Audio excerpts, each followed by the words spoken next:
Toute l'actualité politique et parlementaire, c'est le journal de 19 h sur Public Sénat. Bonsoir à tous, voici les titres de ce mercredi 6 avril.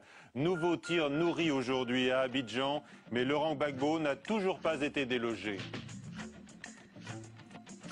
On ne joue pas avec un fichier électoral. Gérard Larcher annonce un contrôle de la légalité des primaires socialistes. Polémique ouverte après les propos tenus sur notre antenne par le président du Sénat.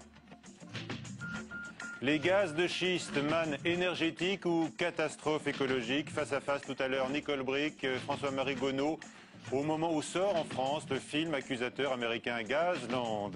Et puis également avec nous ce soir Claude Lise, sénateur socialiste martiniquais, à l'instant de retour de l'hommage à Aimé Césaire au Panthéon où Nicolas Sarkozy a exalté le combattant inlassable de la négritude.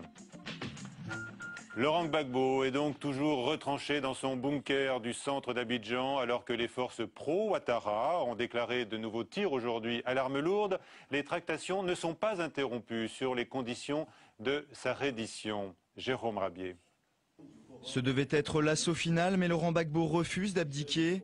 L'ex-président négocie encore sa reddition, calfeutré dans le bunker de sa résidence. Une évacuation vers un pays étranger, la protection pour sa famille et ses fidèles, ou encore l'absence de procès à son encontre, voilà des questions qui restent non résolues. Ce matin, perdant patience, Alassane Ouattara ordonne de mener l'assaut sur le palais présidentiel, la résidence personnelle de Gbagbo ainsi que sur les dernières poches de résistance à Abidjan. Contrairement aux accusations de Laurent Gbagbo, les forces françaises de la mission Licorne ne sont pas intervenues dans les combats, mais elles continuent de patrouiller pour protéger les ressortissants français d'Abidjan et évacuer ceux qui le souhaitent dans des zones sécurisées. Ce soir, la situation est encore tendue et nul ne sait comment Gbagbo décidera de se retirer. Reste le bain de sang ou le départ négocié. Et ce soir, le ministre de la Défense, Gérard Longuet, précise que la France n'interviendra pas pour déloger Laurent Gbagbo si Ouattara le demande. Les pays africains sont divisés sur l'engagement de l'ONU et de la France, notamment hier. Des pays estiment qu'il s'agit là d'une insulte aux droits, d'autres estiment qu'il s'agissait de la seule solution pour protéger les civils. Notez encore ce soir que la Cour pénale internationale veut ouvrir une enquête sur les massacres de ces derniers jours en Côte d'Ivoire, notamment par le camp pro-Ouattara. Nous sommes en ligne avec Laure qui vit à Abidjan, près du quartier présidentiel. Bonsoir, vous êtes là? Oui, je suis là. Le sentiment dominant, plus que jamais, c'est la peur ce soir? Non, ça va mieux quand même parce que les tirs se sont arrêtés depuis hier. On a entendu aujourd'hui ce qui ressemblait à un grand vent de canon. Ça devait venir du plateau de Cocody plutôt. Non, ça va mieux. Et comment vivez-vous ces heures dramatiques, vous qui êtes tout près quand même, hein, de l'épicentre du pouvoir? Je peux dire que bon, moi personnellement aussi bien que les gens du quartier, hein, on souffre surtout du couvre-feu qui est extrêmement sévère, hein, de midi à 6 heures du matin. C'est-à-dire qu'on n'a aucun moyen de s'alimenter, d'acheter des victuailles. On ne peut pas circuler, on ne peut pas prendre sa voiture, on ne peut pas sortir, on peut aller à pied dans le quartier pendant des heures hors couvre-feu, mais les gens ne sont pas. Vous savez, il n'y a pas de marché, il n'y a pas de les boutiques sont vides, alors c'est de ça qu'on souffre. D'accord. Qu'espérez-vous ce soir pour que tout se calme? Une reddition de Laurent Gbagbo vous paraît-elle possible? Bon, c'est-à-dire que je pense qu'il n'acceptera pas de se rendre volontairement, c'est ça la difficulté. Mais effectivement, la solution, c'est qu'il parte, parce qu'il n'est pas légitime. Il a perdu les élections et s'il ne part pas, c'est une tyrannie qui s'installe, quoi. Il faut qu'il parte. Et ça, à ce moment-là, on pourra sécuriser la ville et on pourra retrouver une vie normale. Voilà. Très bien. Merci Laure pour ce témoignage donc en direct d'Abidjan. Un nouveau drame de l'immigration en Méditerranée aujourd'hui. Quelques 150 réfugiés originaires de Somalie et d'Érythrée sont morts lorsque leur embarcation en provenance de Libye s'est retournée. Le bateau de seulement 13 mètres de long transportait quelques 200 réfugiés. Le ministre de l'Intérieur, Claude Guéant, a indiqué que 2800 Tunisiens en situation irrégulière avaient été interpellés en France depuis un mois. Le Sénat va vérifier la légalité des primaires socialistes. Annonce choc de Gérard Larcher lors de l'émission Preuve par 3. Tout à l'heure, c'était à 18 h sur notre antenne. On écoute les propos du président du Sénat qui déjà suscite, vous l'imaginez, beaucoup de réactions. C'est une question qui m'a été posée par un membre éminent, le vice-président de la Commission des lois, pour que nous ne créions pas, en quelque sorte, sur un fichier électoral, une forme de rôle. Vous savez, il y a des pays où, en fonction de sa langue ou de sa religion, on vote sur tel ou tel rôle, y compris en Belgique, j'allais dire malheureusement pour l'avenir de la Belgique. Oui. Eh bien, je crois que simplement, il faut qu'on s'assure, tout en permettant au Parti socialiste de jouer pleinement ce qu'il a décidé, à ce que nous n'ayons pas... C'est pas une affaire de légalité. C'est une affaire... On ne joue pas avec un fichier électoral. En ayant une espèce de fichier des gens qui seraient prononcés et de ceux qui ne seront pas prononcés. Il faut respecter dans une démocratie la liberté de choix des uns et des autres. Et donc c'est un sujet qui est posé. J'ai dit tranquillement que la commission des lois, notamment au travers du doyen Gélard, s'était interrogée et m'avait interrogé. Et la réponse maintenant de Jean-Pierre Bel, le président du groupe socialiste au Sénat. Une petite montée au créneau qui me paraît un peu téléguidée, mais je ne sais pas d'où part le fil. Mais d'une certaine façon, je crois que là, il y a un mot d'ordre qui a été lancé dans les rangs de la majorité, de pilonner le Parti socialiste, et on commence par contester nos propres primaires. Je pense que là, il s'est aventuré sur un chemin qui ne me paraît pas terriblement judicieux.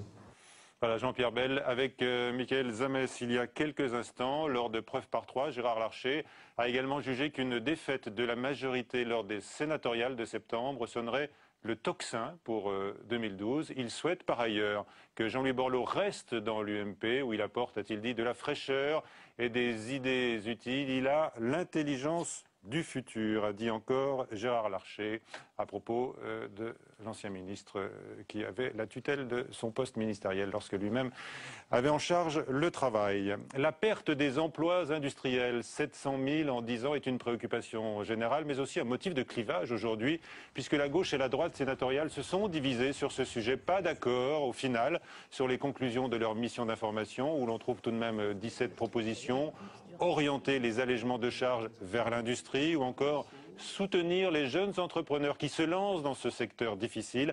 Alain Chatillon est le rapporteur UMP de cette mission. Il faut qu'on mette plus d'argent dans l'accompagnement des entreprises et qu'on conduise l'argent vers le risque et pas l'argent vers l'argent. Je pense notamment à tous les fonds qui sont immobilisés sur les contrats retraite, etc. Eh bien moi je souhaite que l'on puisse défiscaliser ceux qui prennent le risque de l'entreprise. Il faut accompagner nos jeunes à créer des entreprises. Un propos recueillis par Fabrice Cunet qui a suivi les travaux de cette mission sur la désindustrialisation. Document à découvrir sur Public Sénat, ce sera le 25 avril. Pas d'inscription à l'état civil pour les enfants nés de mères porteuses, une décision aujourd'hui de la Cour de cassation. L'hommage au Panthéon à Aimé Césaire, cérémonie à l'initiative de Nicolas Sarkozy qui a longuement pris la parole, célébrant le poète martiniquais. Une grande fresque portant le nom du défenseur de la négritude a été dévoilée, la dépouille d'Aimé Césaire restant, elle, aux Antilles. Mounir Soussi a suivi les sénateurs d'outre-mer lors de cette manifestation. Des élus en marche vers le Panthéon. Sur le chemin de l'hommage rendu à un écrivain, leur écrivain chantre de la décolonisation, Aimé Césaire. Pour ces sénateurs, cette reconnaissance de la nation est une satisfaction, mais elle pourrait aller plus loin. La reconnaissance la plus belle serait effectivement qu'à partir de maintenant, Césaire soit reconnu aussi au niveau de l'éducation nationale, que son œuvre soit effectivement étudiée, débattue au niveau de l'ensemble des écoles françaises. Aux yeux de ces élus, Césaire est un modèle. Quand on est un homme politique dans un petit territoire comme la Martinique, on se doit d'être le fidèle héritier de Césaire, c'est-à-dire rester toujours debout. Après des funérailles nationales en 2008, l'auteur qui a théorisé la négritude et combattu la pensée coloniale reçoit une nouvelle fois les honneurs de la République. À vrai dire, Aimé Césaire n'a jamais cessé de pousser la France à faire son examen de conscience. Qu'a fait l'enfant de l'école républicaine, l'élève exemplaire, qui illustra si bien ce mérite que les républicains de jadis avaient placé au cœur même de l'égalité, sinon nous demander des comptes sur notre manière de tenir les promesses faites au nom de la République. La dépouille d'Aimé Césaire ne rejoindra pas le Panthéon, elle reste sur sa terre natale en Martinique comme prévu dans ses dernières volontés. À la place, une fresque monumentale retraçant sa vie marquera sa présence dans le Temple des grands hommes. Même disparu, le poète garde sa liberté. Voilà, et le public pourra se rendre gratuitement jusqu'à dimanche au Panthéon. Bonsoir Claude Lise. Bonsoir. Vous êtes sénateur apparenté socialiste de la Martinique, cet hommage de la nation, un moment de consensus fort, hein. Il y avait beaucoup de personnalités politiques, était nécessaire.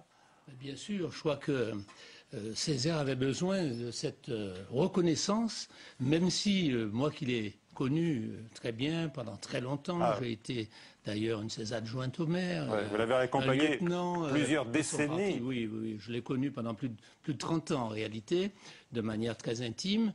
Césaire avait horreur de ce type de cérémonie.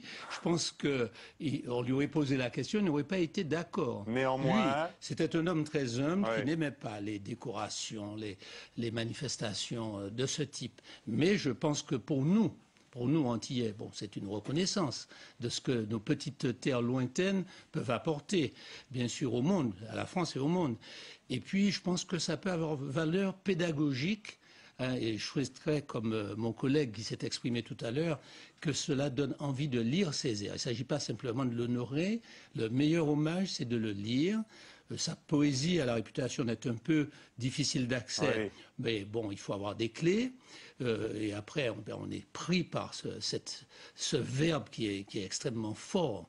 Hein, et puis, pour être parfaitement empli de son message universel, notamment le combat contre les préjugés. Voilà, d'ailleurs, c'est un homme, si vous voulez, qui part d'une condition inhumaine faite à une catégorie d'hommes, les nègres.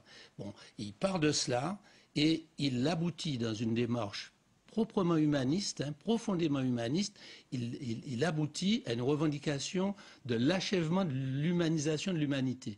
Donc vous voyez, c'est une démarche universaliste, mais qui part d'un particulier. C'est l'homme qui sait le mieux, à mon avis, nous montrer le dialogue qui doit prévaloir entre le particulier et l'universel. Il y a une phrase extraordinaire de Césaire où il dit « Il y a deux manières de se perdre, par ségrégation murée dans le particulier ou par dilution dans l'universel. » Autrement dit, ce n'est pas un homme de l'universel abstrait. Il ne parle pas de l'homme en général. Il parle de l'homme enraciné dans une culture, dans une identité, mais il montre que le dialogue des identités fait reconnaître tous les hommes, toutes les cultures. Donc, pas d'assimilation. Voilà. Pas d'assimilation. Alors là, Césaire disait, l'assimilation, c'est le dernier stade de la digestion, pour un peu sourire. Et c'est vrai que la loi qu'il a fait voter, qu'on appelait une loi d'assimilation, il a tellement voulu éviter que ce terme perdure, qu'il a inventé le terme de départementalisation qui est beaucoup plus technique. Pour lui, le fait pour nous de devenir des départements ne signifiait pas une sorte de dilution précisément dans la France, dans l'identité française. Notre identité, il a toujours voulu qu'elle soit affirmée, la personnalité antillaise. Après, comment l'exprimer politiquement dans une nation qui est une et indivisible, ça c'est toute une histoire de débat politique. Son message vous porte chaque jour. Chaque jour. Depuis toujours. Depuis tout enfant, j'imagine, jusqu'à votre engagement politique. J'ai commencé à lire Césaire à 14 ans. D'abord le cahier qui a été pour moi un éblouissement. Et puis je ne l'ai jamais lâché dans l'étude. Mais j'ai eu la chance, et c'est une très grande chance, de côtoyer l'homme. Et je tiens à dire que l'homme, ce n'est pas toujours le cas. Des grands hommes, ils sont quelquefois pas très bien dans la vie quotidienne. Ils ne sont pas forcément à la hauteur de leur message. Mais Césaire était un homme d'une très grande générosité, à tout point de vue, qui aidait beaucoup tout le monde, qui s'occupait beaucoup des plus humbles. Et pour moi, je vous assure que je l'ai accompagné dans l'action municipale pendant 18 ans. C'est là qu'on voit effectivement comment un politique peut être à l'écoute de tout le monde et des plus petits d'abord. Claude Lise, je le disais, ça a été un moment, donc bien sûr, de consensus national. Les ministres étaient là, le Premier ministre, bien sûr, le chef de l'État, les personnalités de l'opposition, du Parti socialiste particulièrement. Est-ce que vous avez perçu dans le discours assez long du chef de l'État un correctif à celui de Dakkar? Parce que là, il a lancé aujourd'hui, le chef de l'État, qu'il était là pour dire « laisser entrer les peuples noirs sur la grande scène de l'histoire ». Il a cité Aimé Césaire. Bien sûr. Ben, vous pensez bien, Césaire. Alors, un correctif par rapport au discours de Dakar? Mais bien sûr, moi je pense que c'était une occasion pour lui de revenir sur ce qu'il a dit. Bon, je ne sais pas si on l'a mal interprété ou s'il a voulu dire exactement ce qu'il a dit. Que l'homme africain n'était pas entré dans l'histoire. En tout cas, tel que ça a été reçu, c'était profondément contestable. Et là, il cite Césaire, il a cité beaucoup le discours sur le colonialisme. Pas évident, parce que ça a été quand même une charge contre l'action de la France dans les colonies.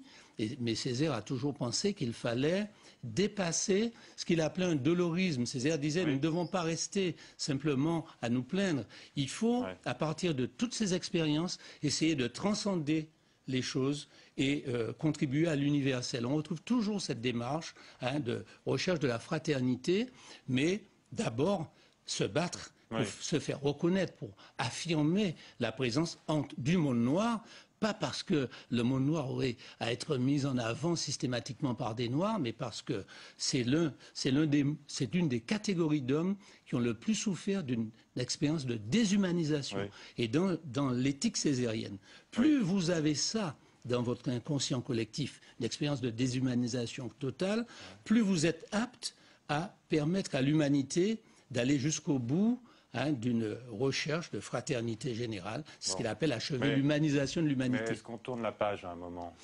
Bien sûr, mais ça, je ne pense pas qu'un jour la page se tourne. Non. Chaque jour, il faut aider les pages à se tourner vers un avenir qui puisse apporter de l'émancipation. Pour lui, le terme essentiel, émancipation de l'homme. Sur l'esclavagisme, par exemple, on ne laisse pas les morts enterrer les morts, on transmet ce message de génération en génération. Il faut transmettre un message, non pas pour cultiver un dolorisme, mais précisément pour que le souvenir de toutes les formes de barbarie aide à se délivrer de la barbarie en général et de la barbarie même quotidienne. Et hélas, ce message arrive dans un monde, tous les jours, vous, en télévision, vous nous annoncez toutes les barbaries dans le monde entier et quelquefois tout près de nous. Est-ce qu'il y a un risque de récupération d'Aimé Césaire? Je pense qu'on... Nicolas Sarkozy, on s'en souvient, quand il était ministre de l'Intérieur, n'avait pas pu être reçu, il avait refusé, Aimé Césaire. On se souvient de Ségolène Royal qui s'était précipité à ses obsèques. Alors en tout cas, moi, je suis contre toute forme de récupération. Césaire, maintenant, il appartient à tous ceux qui prennent le parti de la fraternité universelle. Merci, Claude Lise, pour ces belles paroles sur la fraternité, notamment autour de l'œuvre et du parcours personnel d'Aimé Césaire.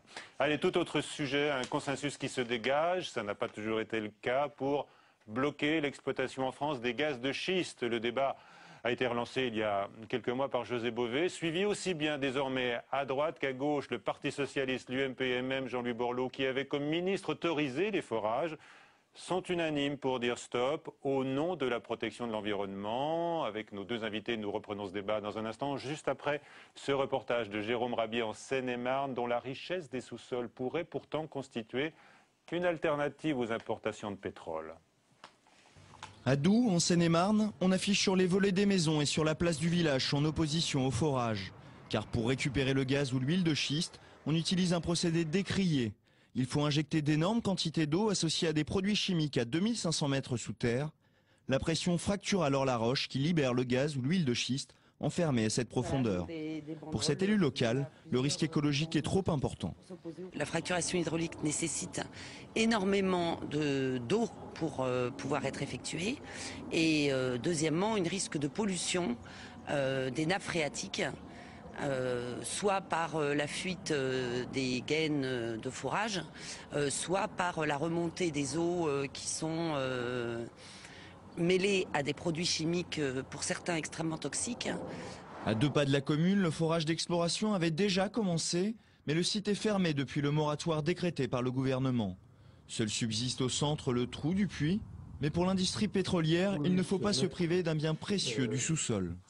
La pollution de la nappe phréatique est très hypothétique parce qu'il y a entre le niveau supérieur qui se situe en montant à 10-15 mètres peut-être et le fond qui est situé à 2000-3000 mètres pour la Seine-et-Marne, il y a au moins 2 barrières, si ce n'est 3, à la fois métal, tube et ciment. À seulement 200 mètres du forage, une source d'eau s'écoule. Jean-Pierre Lepetit, militant écologiste depuis plus de 20 ans, vient s'y approvisionner en eau et le forage l'inquiète. C'est une eau qui arrive directement du Jura. Lorsqu'ils vont perforer, là, faire des mini-séismes, je ne sais pas ce que ça va donner, parce que c'est quand même des couches, c'est quand même des nappes d'eau qui sont relativement fragiles. Un risque de pollution de l'eau et des installations qui défigurent un cadre champêtre. Voilà ce qui mobilise les habitants de la commune et qui semble pour l'instant avoir convaincu les hommes politiques. Alors, pas tous, on va le voir tout de suite. Nos deux invités, Nicole Bricq, sénatrice socialiste de Seine-et-Marne, bonsoir. Et François-Michel Gonod, rapporteur UMP à l'Assemblée nationale, de la mission sur les gaz de schiste. Alors, pour ou contre, votre position rapidement à l'un et à l'autre. Madame Bricq? Contre. Contre, Monsieur Gonod. Faut voir. Ah, faut voir. Très bien. La grande question est l'impact sur l'environnement et les conséquences sur les nappes phréatiques. Est-ce que extraire les gaz de schiste peut invariablement représenter un danger? Écoutez, je ne sais pas si c'est invariable, mais en tout cas, votre reportage fait allusion à une référence, un forage à 2000, voire 2300 mètres. Et je me suis intéressée, moi, particulièrement au modèle économique ainsi qu'aux bienfaits fiscaux de cette affaire. Et je dis très clairement, avec les experts en géologie, qu'on ne forera pas à 2000 mètres parce que ce ne sera pas rentable pour les sociétés dès lors qu'on dépasse 1000 mètres. Malgré la flambée des cours du pétrole. On a un vrai problème environnemental en Seine-et-Marne, Mater, dans la mesure où on a une nappe phréatique extrêmement fragile. C'est la particularité de la Seine-et-Marne parce que elle est en reconquête actuellement il y a un gros travail qui est fait par le Conseil général depuis 2004 avec les agriculteurs pour reconquérir cette nappe phréatique qui, je vous le signale, alimente entièrement la ville de Paris. Oui. Alors, François-Michel Gonod, à ces arguments et ces craintes, que répondez-vous? D'abord, dans le grand bassin parisien qui va en fait jusqu'aux portes de Nancy, il n'y a pas de gaz de schiste. Il n'y en a pas. Il y a de l'huile de schiste, c'est-à-dire du pétrole de schiste, ce qui est un petit peu différent de la situation du sud de la France, où effectivement, là, on va rechercher, où on voudrait rechercher plutôt du gaz. Alors, en fait, les 2000, 3000 mètres, 4000 mètres, même parfois pour le gaz, ce sont les distances vers lesquelles on espère un jour aller chercher, effectivement, avec des puits horizontaux, avec les méthodes que vous avez rappelées, éventuellement du pétrole ou du gaz. La seule question qui se pose. Et moi, j'écoute avec beaucoup de respect tout ce qui se dit, et même parfois, des choses tout à fait inexactes. Simplement, ce que je dis, c'est que l'on ne peut pas aujourd'hui interdire, non pas l'exploitation, comme vous le dites dans ce débat, mais l'exploration. C'est-à-dire la possibilité de savoir s'il y a effectivement des gisements, de voir, comme l'évoque Madame Bricq tout à fait à juste titre, si ces gisements sont rentables, s'il y a des quantités suffisamment suffisantes pour qu'on y fasse des investissements pétroliers. On constate quand même qu'il y a une volte-face de Jean-Louis Borloo, parce qu'il avait donné son feu vert comme ministre, et puis là, maintenant, il veut une loi lui permettant de s'opposer au gaz de schiste. Comment est-ce que vous expliquez ce changement de pied? Il veut garder son image du Grenelle. Je crois que l'exercice est un peu surprenant. En l'affaire, je crois que l'exercice est un peu compliqué, il faudrait le lui demander à lui-même. Oui, alors... écoutez, à ce moment-là que M. Borloo et la majorité votent au Sénat la proposition de loi que j'ai déposée le 24 mars. Il y en a d'autres, de l'UMP aussi. Je ne l'ai pas encore vue, elle a été annoncée. Je sais que le maire de Meaux, qui par ailleurs secrétaire général de l'UMP, a fait voter par son conseil municipal une motion avant-hier soir qui s'oppose au gaz de schiste, que M. Jacob, président du groupe et élu Seine-et-Marnais, a annoncé une proposition de loi. Donc mettons-nous tous ensemble pour la voter. Et bien sûr la voix de M. Borloo pourra sera bienvenue. Vous laissez s'ajouter. François-Michel Gonod tout seul. Pourquoi est-ce que vous êtes seul? On a l'impression, là, franchement, PS, UMP...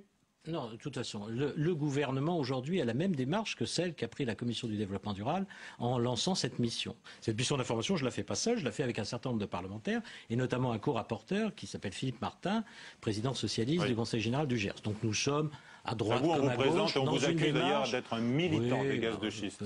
Peu importe, je suis quelqu'un qui essaie de faire en sorte qu'on puisse regarder cette question sérieusement. Et je pense que les propositions que nous ferons et que je ferai avec Philippe Martin montreront que nous allons essayer d'apporter un certain nombre de réponses, parfois factuelles, parfois avec beaucoup de points d'interrogation. Nous le verrons bien. Quel est votre argument principal? Est-ce que c'est de dire qu'on ne pourra pas se passer de cette source d'énergie alternative malgré les conséquences écologiques. De toute façon, on ne si pourra la pas France, amoindrir les dégâts sur l'environnement. Très honnêtement, si la France décidait un moratoire ou une interdiction, une suspension des permis, de toute façon, le reste du monde continuera à forer et à chercher des gaz et des huiles de schiste. Ça, c'est quelque chose qui est évident, vu l'ampleur et l'importance des gisements qui ont pu être détectés. Où ça se passe sans polémique? Aux États-Unis, à part dans les États, Pennsylvanie, État de New York, on va voir au Québec, où il y a des problèmes, un film mais qui pas sort en Alberta. aujourd'hui sur les écrans, c'est Gazland de Josh Fox qui montre justement les ravages de l'exploitation de ce gaz de schiste aux États-Unis. Vous êtes allé le voir déjà? Non, mais j'ai lu le rapport du ministère de l'Industrie et de l'Énergie américain sur ce film, qui raconte les conditions dans lesquelles ce film a été tourné et dans lesquelles il y a beaucoup de choses qui ont été reconnues comme étant des erreurs ou des manipulations. Ah, d'accord. Bon, vous critiquez l'objectivité de ce documentaire. C'est pas moi, c'est un rapport du ministère de l'Énergie américain. Nicole Bricq. Oui, je voudrais revenir sur le distinguo que fait mon collègue député entre permis d'exploitation et permis d'exploration. Oui. C'est une situation juridique complexe, je vous l'accorde. Mais quand on voit que le gouvernement, Madame Kosciusko-Morizet n'a rien dit, n'a pas fait ratifier l'ordonnance. Par ordonnance, on va modifier les règles du Code minier. Et cette ratification n'est pas venue devant le Parlement. Donc toute cette affaire a été menée dans la plus grande opacité. Et même les préfets disaient qu'ils n'étaient pas au courant, alors que ce n'était pas possible. Mais donc ça, c'est très mal ressenti par les gens. Très mal ressenti, pas d'enquête publique, pas de débat public. Tous les départements demandent d'ailleurs à être associés à ce grand chantier. Oui, mais attendez, l'ordonnance qui va réformer le Code minier et qui ne fera plus le distinguo, effectivement, c'est quand même très grave. Non, le Parlement est bafoué. Donc ce n'est pas normal. La réforme du Code minier, vous devriez le savoir, devra être ratifiée par le Parlement. Oui, mais ce n'était pas prévu. La preuve, Madame Lepage a fait un recours au Conseil d'État sur cette non-ratification. Le gouvernement va, oui, par rapport au texte initial, effectivement, puisqu'il le mais gouvernement s'il n'y avait pas une mobilisation populaire. Mais le Parlement devra se prononcer sur une révision du Code minier qui concerne la consultation obligatoire du public dans la phase préalable à la délivrance de permis d'exploration. Mais il y aura d'autres réformes du Code minier qui viendront derrière. Est-ce que les grandes firmes pétrolières françaises, je pense à Total évidemment, sont les mieux équipées au monde pour se livrer à ce genre d'extraction, en limitant les risques? Écoutez, je ne vais pas délivrer de code de bonne conduite aux uns et aux autres. Ce que je fais, c'est que Total exploite le permis de Barnett aux États-Unis, qui est le plus grand gisement de gaz de schiste qui se trouve au Texas. Ça se passe merveilleusement bien. Oui. Ça se passe merveilleusement bien. Au Texas, ça se passe moins bien. En Pennsylvanie, simplement parce qu'il n'y avait jamais eu d'exploration pétrolière en Pennsylvanie et il n'y a pas de réglementation minière et sur la recherche des hydrocarbures en Pennsylvanie. Ce qui fait qu'effectivement, un certain nombre de petits opérateurs ont fait un peu n'importe quoi. Ce n'est pas le cas, en tout cas, dans le permis et dans ce qu'exploite Total au Texas. Si je veux parler du permis le plus important, Château-Thierry, 779 km² qui impacte quand même tout le nord-est de la Seine-et-Marne, pour faire simple.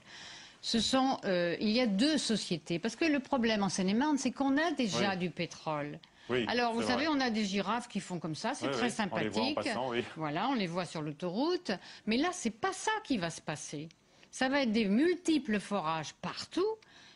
Il y a le problème du paysage, il y a le problème de l'agriculture, il y a le problème environnemental. Et les deux sociétés qui sont positionnées sur ce marché, dont une a déjà des permis, eh bien, elles sont cotées en bourse à New York et elles ont une capitalisation boursière qui est bien au-delà de leur chiffre d'affaires. Allez, le débat. Donc c'est un débat financier aussi, c'est ce que je veux dire. Encore pendant des semaines et des mois. Il faut qu'il se poursuive. Question du nouvelobs.com, notre partenaire. Faut-il interdire l'exploitation du gaz de schiste? Qu'est-ce que vous avez répondu? Oui à 82%, non à 10%. Monsieur Gonod, il va falloir affûter encore vos arguments pour convaincre. À 22h. Sonia Mabrouk pour le prochain journal sur Public Sénat, tout de suite sur LCP Assemblée nationale. Question d'info animée par Frédéric Aziza. Bonsoir.